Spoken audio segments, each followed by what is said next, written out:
Hello, my name is Erin Holland, and I am the Digital Learning and Teaching Facilitator at Swansboro Middle School. And with me today are two of our amazing co-teachers. So the backstory here is that when we went to remote learning, our teachers found out on a Friday that we were going to start remote learning that following week. We had originally scheduled a teacher workday for that Monday. We added a second teacher workday on that Tuesday, and teachers went live on Wednesday. So teachers had about 2 days to plan to go from brick and mortar learning to remote learning.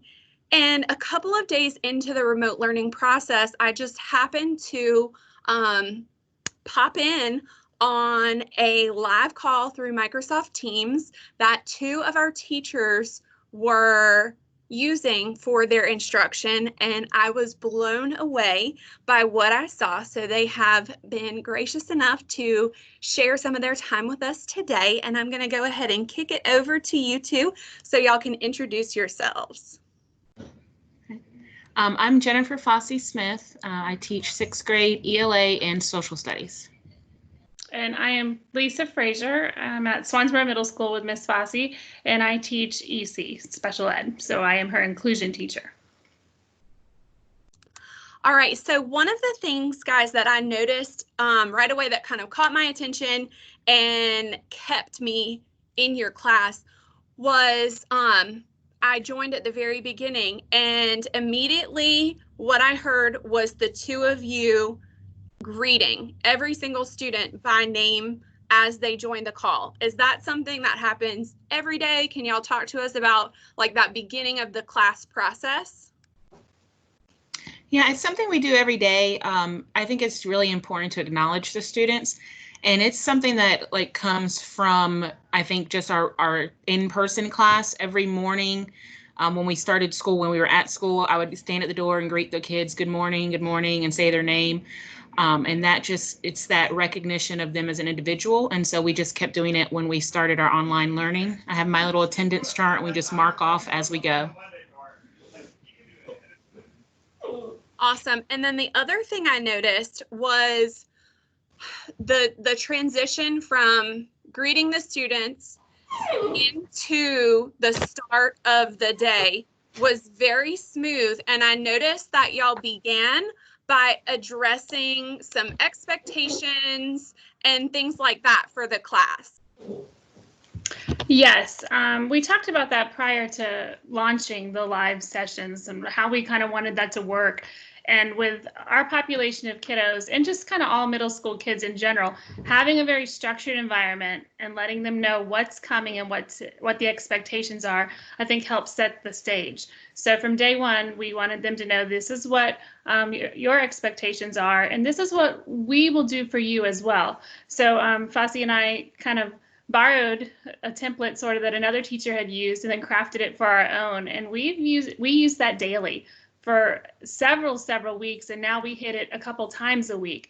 But I think that using it every day, reminding them what their expectations are, what our job is to help them through those expectations and those lessons, really, like I said, set the stage for how that online class would look and work. Yeah, I love that, especially, not just telling the kids, this is what you need to do, but also letting them know, like, this is what we need to do too as your teachers, and this is what you can expect from us. I thought was a very powerful message to put across for your students, that you two are holding them accountable, but they're also kind of holding y'all accountable as well. I think that creates a very strong classroom culture and community. And it was real important for us that they knew that we were still here to help and support. Like, we were able to do a lot of small group and one-on-one stuff and station rotation and things when we're in the traditional classroom. And we wanted that to transition to the online environment as much as it could. So we just really were letting them know, like, we are here for you, and this is what our role is and what you can expect from us. Awesome. And so y'all kind of touched on, the structure of the class as far as the expectations are concerned, but can you talk to me a little bit about the structure of the class period? Like, is it the same day to day as far as the order of classroom activities or procedures? What can the students expect when they join your live session? We keep it pretty similar every day, just so the kids have that routine. We start off with greeting each other, saying the kids by name, asking how everybody's morning was so far. And then we roll right into either a review of our rules expectations, if that's something we need to go over. The first couple weeks we did it every day. Now it's a couple times a week if we see that, the chatter starting to pick up more. But then we always go right into a bell ringer, like a introductory little lesson, a mini lesson, anywhere from 10-15 minutes, because their attention spans aren't going to last more than that at this age, especially when we're on the computer. And then we open it up for questions, and then we usually end our whole group call, and then Miss Frazier and I are available for small groups or individuals.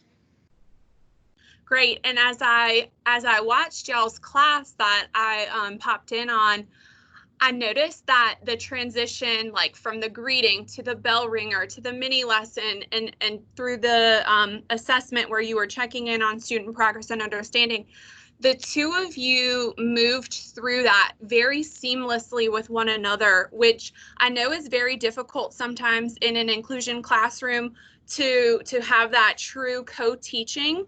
If I had walked in as a stranger, I wouldn't have known who the quote language arts teacher was and who the quote EC teacher was. How do you two accomplish that? I think this is not our first year teaching together. So we have last year before, and I think that's it, right? A half a year somewhere else. There was 1 year where we were co-teaching, but I was on maternity leave, so we didn't really teach together that much that year. So really a year, all of last year as well. So, and Faasii is just super, super open. I mean, over the course of my career, I've worked with a lot of regular ed teachers, and some are just open and really willing to share that stage, and some are a little reserved at first. So it takes that rapport building. So Faasii and I have that really open rapport. She's very receptive to anything that I say or offer, and up for curriculum or just kids in general. And I just think we meshed well together. So it is super natural. It's not rehearsed. We don't talk about I'm going to do this and you're going to do this. It just kind of flows. I think some of that comes from planning. Like we have a solid plan every week when we go into the week, knowing what our goals are and where we're headed. So I don't walk in the classroom from another inclusion classroom and just be like, and not have a clue what's going on that day. I've had an equal opportunity to help lend my voice to the curriculum. So we know so together we plan the lessons, and we know what's going to go on from day to day, and then we adjust accordingly. So I think that helps with that. Yeah, I think it's important for inclusion teachers to remember that, well, when I say inclusion teachers, I'm not saying like the EC, I'm saying we're both inclusion teachers, and that's our role in that room. We're both equal teachers. And I think it's important for everybody to remember that it's not something that just happens overnight. Like, oh, tomorrow I'm going to be an inclusion teacher and it's just going to work out. It's something you have to work at and make sure that you both know how you're going to do it, in the sense that what your plans are. And I think for Lisa and I, it works out because I was last year, kind of a little backstory, last year I didn't find out I was teaching ELA until 4 days before school started. So Lisa, being an ELA teacher for a lot longer than I have been, she was a wealth of knowledge that really helped ease me into teaching ELA and being a co-teacher. So I felt like we both really helped each other with those foundations. We both had different things to bring that helped our classroom really grow. That's great. And it definitely shows. It comes across immediately. So with the give and take between you two and the kind of trade-off, and also with the structure of how the classroom runs, is that something that began with virtual learning, or is this a carryover from how your classroom looked? I would say definitely a carryover from our classroom. even with the programs and the modes of how we're teaching, that we didn't start using any new crazy things. We used Study Island before, we use Study Island now. If we did an article of the week, we just kind of transferred that to what that would look like online. When we do our bell ringers, they're now just digital bell ringers. So we didn't want to rock their world with some new, crazy, innovative, different stuff. Not at first anyways. We're slowly kind of introducing some new things, but we kept it very much in the same kind of mode that we had done with our brick and mortar classroom. That's great. And how would you say the transition has been, both for yourselves and for the students? I think we've had a really good transition because we haven't introduced anything totally new. It's not like, hey, go to this new website and try to do this for 20 minutes and then come back. The fact that we kept much of the same structure in the our classroom environment kind of translated over to our online environment. We've had really great participation. We might have, a handful of students not show up every day, but so far almost every single one of our students is there almost every day. And they're participating, we're calling on them, they're answering, we have a system down, and I think it just goes back to making sure that consistency is there. Yeah, that was one of the other things that I really enjoyed from your class that I witnessed, was that at some points when y'all were speaking to the students, and just, for anybody outside of Onslow County Schools who might be watching this, while Microsoft Teams does allow video to video conferencing, we as a district have cameras disabled for the students for privacy and security and safety reasons. So our teachers are teaching and the students can see the teachers, but the teachers cannot see the students. So one of the things that I really liked that you two were doing is still using formative assessment, but like kind of changing it up. Like I saw that sometimes y'all would say, all right, post a thumbs up in the chat if you understand or if you're okay or whatever. And then there were some times where y'all were verbally calling on students. Yeah, we've continued that as well. I think it's real important for us not to just be the lecturer or the disseminator of information. Like, they need to be able to ask questions and participate just like they would in the traditional classroom. So we've utilized the tools that we're aware of, and we've learned some new ones along the way. But we really think that helps. And like Faasii said, we've got fabulous participation. They're respectful. They don't chat over each other, or they wait to unmute their mic till we say unmute your mic. They raise their hand with a little hand, and or like, yes, they respond to thumbs up or other emojis depending on what we're doing. And I'm just really, really proud of them because they're respectful kids anyways, but that really transitioned well to the online environment. I love that. And I'm sure that they're taking a cue from you both as well, just based on my limited time in y'all's classroom, in y'all's virtual classroom. It was just very obvious that there is a culture of mutual respect, of, establishing connections and fostering those connections, either teacher to student or student to student.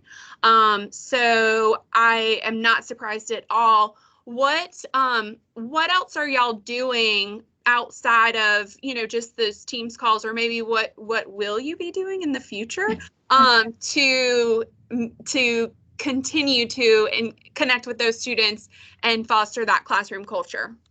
Yeah, so in addition to just our whole class where we're delivering the instruction, we're going through the lesson, we're allowing that participation and feedback. We do, like Ms. Faasii mentioned earlier, one-on-one or small group calls for extra assistance, or just part of our lesson. She'll take a group, I'll take a group, and that's worked really, really well.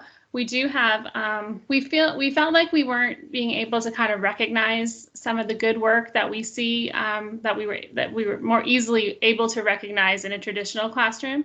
So we did, Ms. Faasii, and we have a third partner, Mr. Kronk, who teaches math and science. So together as a small team, we talked about what can we do, and we are implementing a student of the week, like a virtual student of the week next week. So we are in the process of having signs made We're going to let the kids know what that criteria is to be selected for Student of the Week. And then we are going to choose 2 Students of the Week for every week for until the end of the school year, and place a sign, like a Kronk, Faasii, Frazier's Swansboro Middle Student of the Week sign in their yard. And just thought that would help motivate them, and it lets them know that we do really appreciate all the hard work that's gone into this transition, because we know it's not so easy for them either. I love that. That's such a great idea. And so kind of the last thing that I want to talk to you two about and kind of get some feedback, maybe that could help some other teachers out there who are struggling, is especially since the announcement, has been made that we will be virtual for the remainder of the school year. There's been a lot of concern, from parents, from students, from teachers, and rightly so, about what about our content, and will there be gaps in the learning when students return to school next year? So can y'all kind of talk about what you're doing with your students to meet the content requirements, but to also be mindful and respectful of what they're going through right now? Well, I think we've honed in on what is essential for them to learn in the next few weeks that they'll need for the next grade. And so right now we're focusing on figurative language. And I think that just having a clear focus of what are we doing to help them get ready for next year, and then where it's definitely quality over quantity. We're not, go read this book and find 3 examples. We try to keep the readings short, but what is the right word? Not intensive, but rigorous. Rigorous, yeah. We're, like Faasii said, quality over quantity. And we really, we took a kind of a quick deep dive as to what we had taught, if we'd stayed in the traditional classroom, what we had left and what that plan was. And then kind of, like she said, focused on what we knew we really need to hit on. And then we adjust weekly. I mean, when we look at how things have gone this week, do we need to adjust those sales again? But it's really hitting those core pieces that they really need to know for next year, and kind of cutting the fluff. And I think for ELA, it's a little bit easier than some of the other subjects because we do build upon each other every year. So, a noun in 6th grade is still going to be a noun in 8th grade and still going to be a noun in college. So it's a little bit easier on our end versus some of the other main subjects. Yeah, I totally understand that. Well, I just appreciate you two so much joining in today. I know that not only are you both teaching live full-time every day, but you've also got kids at home who are in school. So I know that you two have your plates full, but I very much appreciate you taking a little time today to hopefully help some other teachers out there who might be struggling or have some questions about how co-teaching should look during this time, or how content should look during this time. I think you two bring a lot to the table, and again, I'm just so impressed by what you two are doing. I'm not surprised at all, but very impressed with how y'all have continued to power through this remote learning for your students. Thank you. Thank you, Erin. All right, so thank you both for joining us today. And if you have any questions, you can reach out via social media.